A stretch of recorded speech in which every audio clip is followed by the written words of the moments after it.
तुम्ही म्हणत असाल की ओमकार बाबळेचा अवतार असा का झालाय, पण पुण्यातलं आंदोलनच इतकं भव्य होतं आणि इतक्या चांगल्या पद्धतीने एक्झिक्यूट झालं, पण त्याच्यापेक्षा जास्त गर्दी बऱ्यापैकी झालेली होती आणि त्यामुळे सगळे जवळ उभे होते. त्यामुळे इतका घामटलो मी.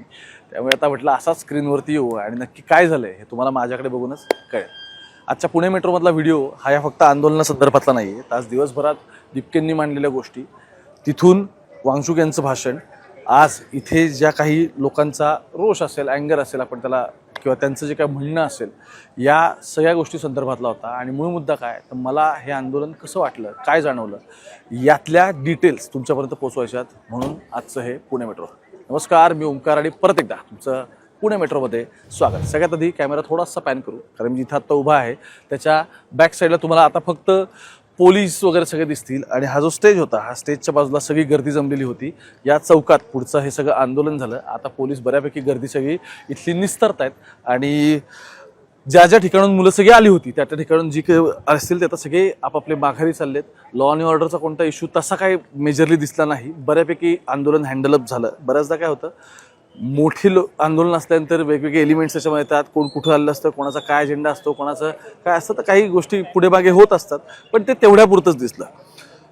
या आंदोलनात आज मी सकाळपासून काय झालं, मी दिपकेंसोबत ऑफ द रेकॉर्ड पण थोडा वेळ बसलो होतो आणि अभिजितसोबत बसल्यानंतर त्यानंतर मी त्याला म्हटलं की अरे इंटरव्ह्यू पण करू, आणि इंटरव्ह्यू पण दिला.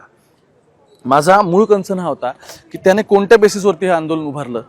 हे सगळे एक सटायर आहे, ठीक आहे, की ते कॉक्रोच वगैरे म्हणणं किंवा CJP म्हणणं हे सटायर आहे, पण तरीसुद्धा त्याच्या डिमांड ज्या आहेत ना त्या खूप रिअलिस्टिक आहेत. या रिअलिस्टिक डिमांड याच्यासाठी आहेत की म्हणून ती लोकं तिथे आलेत. लोक इथे चेष्टा करायला, एकमेकांचा सटार ऐकायला, जोक्स ऐकायला आलेली नव्हती.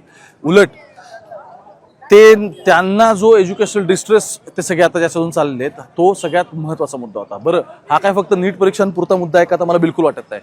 आत्ताच्या घडीला जेव्हा मुवमेंट तयार होती, जी मुवमेंट एका आपण असं म्हणू की एज्युकेशनच्या बेसवरती तयार होती. अजून याच्यामध्ये वेगवेगळे मुद्दे आलेले नाहीत. कुणी आरोग्याबद्दल अजून बोलत नाही, कुणी आणखी काहीतरी भ्रष्टाचाराबद्दल अजून तरी काही 100% बोलत नाही. पण विषय काय की जे एज्युकेशनपासून ही मुवमेंट सुरू झाली त्याचा पॉईंट ट्रिगरअप झाला, ते म्हणजे देशातल्या 22 ते 25 लाख पोरं जी 12वी नंतर नीटची एक्झाम देतात, ज्यांना जी NET national testing agency conduct करते, याच्यामध्ये जे काय सगळं दिसलं की एकदम करप्शन झालं, पेपर फुटले, त्यामध्ये आर्थिक व्यवहार हे समोर आलं, क्लासेसचे मोठ्या संचालक समोर आले, त्याचा हा सगळा आउटरेज होता. आणि एक सटायर म्हणून सुरू झालेली गोष्ट आज एका ज्याला आपण आत्ताच्या घडला चळवळ म्हणायला काहीच हरकत नाही, कारण एक मोमेंटच्या दिशेने ह्या सगळ्याची वाटचाल आहे. मी जेव्हा अभिषेकची पर्सनली बोललो तेव्हा सुद्धा त्याच्या गोष्टी डोक्यात काही गोष्टी क्लिअर होत्या.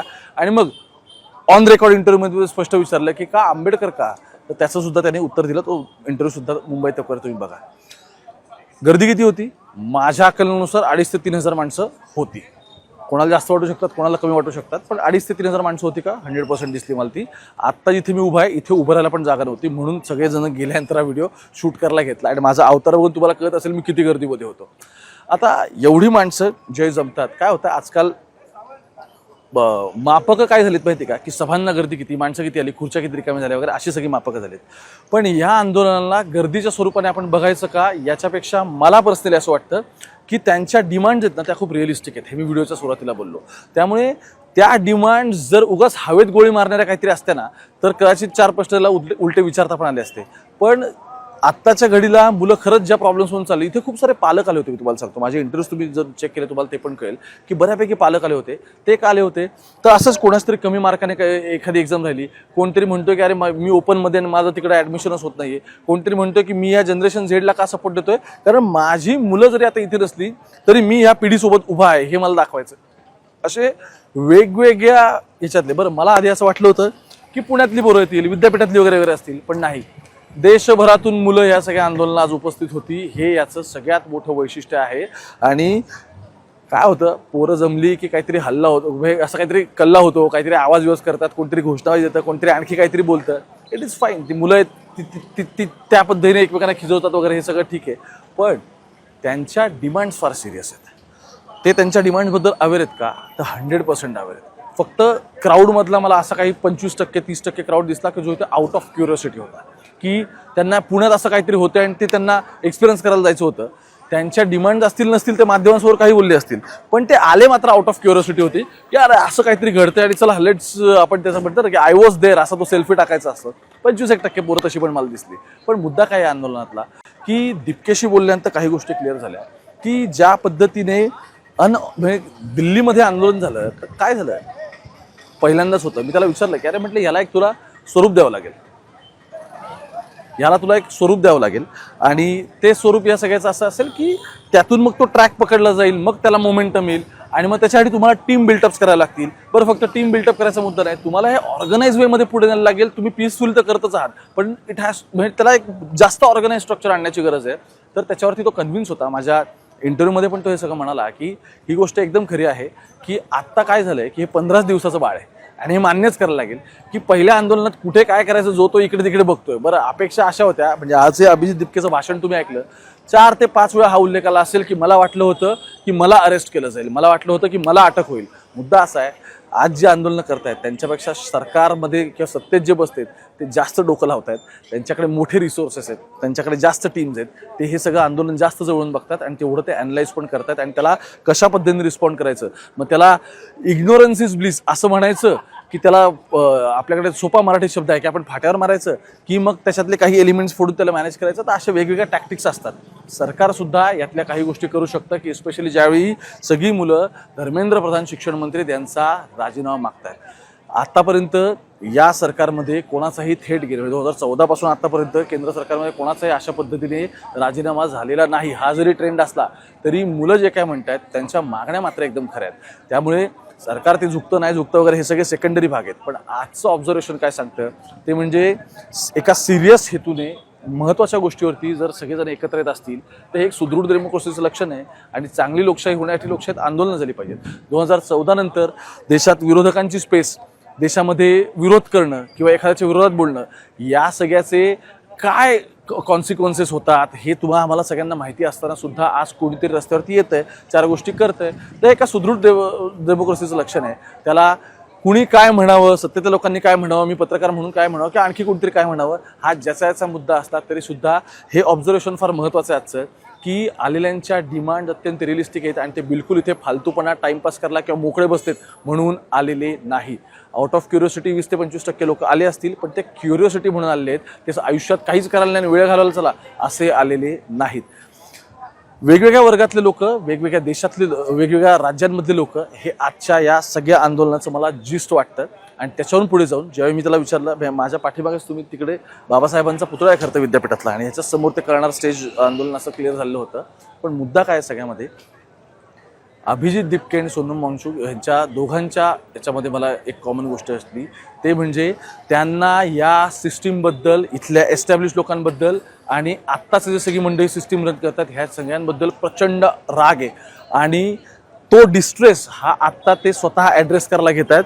कारण तो फक्त त्यांच्यापुरता मर्यादित नाही, तो त्या अख्ख्या जनरेशनमधला आहे. समजून घ्या आज जी व्यक्ती जनरेशन झेड म्हणजे जेनझी जी आहे 1997 पासून पुढे आपण धरू त्यातला जो आता एल्डर मोस्ट जेनझी आहे तो आत्ता बॉस 27 वर्षाचा आहे. वयाच्या 27व्या वर्षी आज त्याच्याकडे नोकरी असणं गरजेचं आहे. वयाच्या 27व्या वर्षी त्याच्याकडे तो काहीतरी म्हणजे ज्यावेळी त्याला कोणीतरी मुलगा असेल समजा त्याला स्थळ बघायचं असेल तर सासरकडच्यांची अपेक्षा आहे की ह्याचं एखादं घर असावं, ह्याची काहीतरी प्रॉपर्टी असावी किंवा की ॲटलिस्ट म्हणजे आपल्याकडे ॲन्सिस्ट्रल प्रॉपर्टी त्याला म्हणतात की पूर्वांची काहीतरी संपत्ती असावी. बरं आजकाल लग्नासाठी तुम्ही जा मार्केटमध्ये 27-28 वर्षी तुम्हाला कळेल की मुलीकडच्यांच्या पण डिमांड किती आहेत ते. म्हणजे फक्त शहरात घर असून चालत नाही तर गावालाही जमीन पाहिजे प्लस नोकरी पाहिजे, तर सरकारी नोकरी असेल तर उत्तम स्थळ वगैरे. अशा पद्धतीची जेव्हा समाजरचना होती या समाजरचनेत जो मुलगा म्हणून जन्माला आलेला आहे त्याला जेव्हा या सगळ्या गोष्टींमुळे त्याचे ॲडमिशन्स नाही होत, त्याला दिसतं की देशाचे पंतप्रधान डेमोग्राफिक डिव्हिडंडबद्दल वगैरे बोलतात, म्हणतात की आपल्याकडे सगळ्यात जास्त यंग पॉवर आहे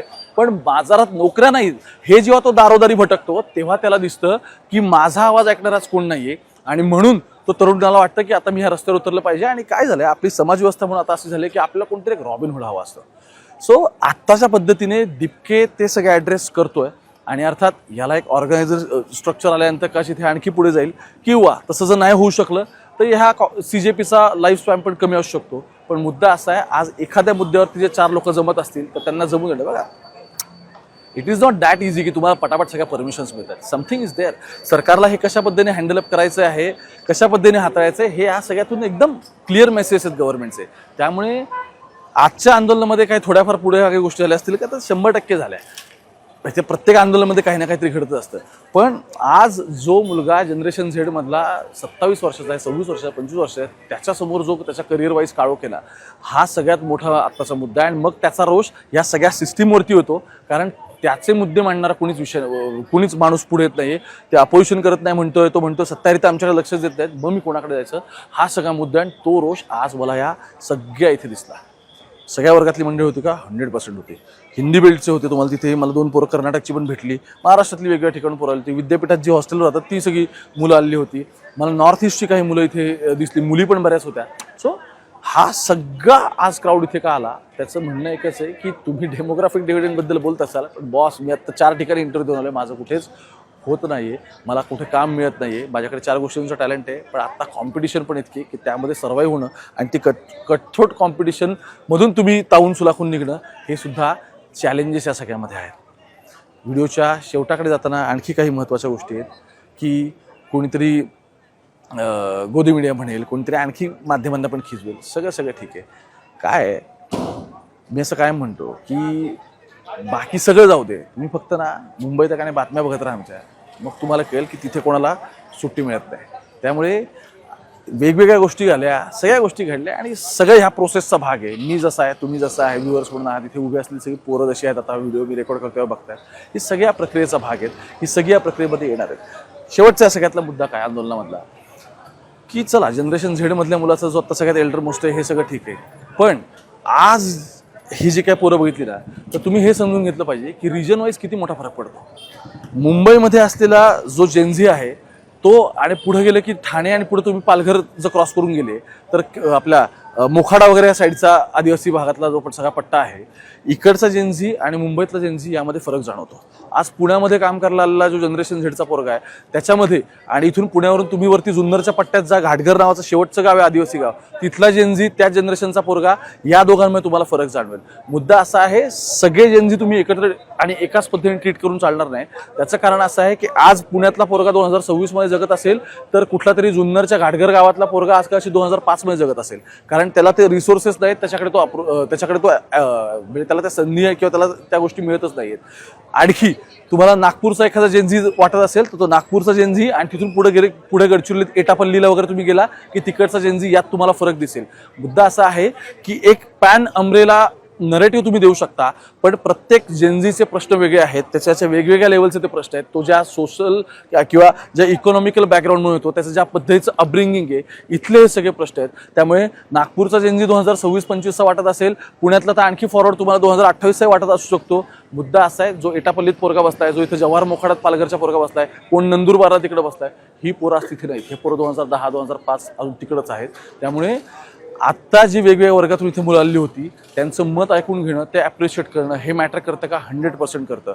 पण मुद्दा काय आहे की प्रत्येकाचा प्रश्न सेम नाही आहे. आज आलेलेच सगळे एका मुद्द्यावरती एकत्र, पण प्रत्येक ठिकाणचं सोशल इकॉनॉमिकल बॅकग्राऊंड बघता त्यांचे प्रश्न वेगळे आहेत, ते वेगवेगळ्या प्रश्नांना टॅकल करतात, ते वेगवेगळे त्यांच्या समोरचे आव्हानं आहेत, त्यांना ते सामोरे जात आहेत. पण राग एका सिस्टीमबद्दलचा 100% आहे, आणि त्यांना हे सगळं उलथवून टाकायचं का, तर ते 200% करायचं आहे. मुंबई तक बघत राहा. कॅमेरा पर्सन गोपाळसोबत मी ओंकार थेट, विद्यापीठातून.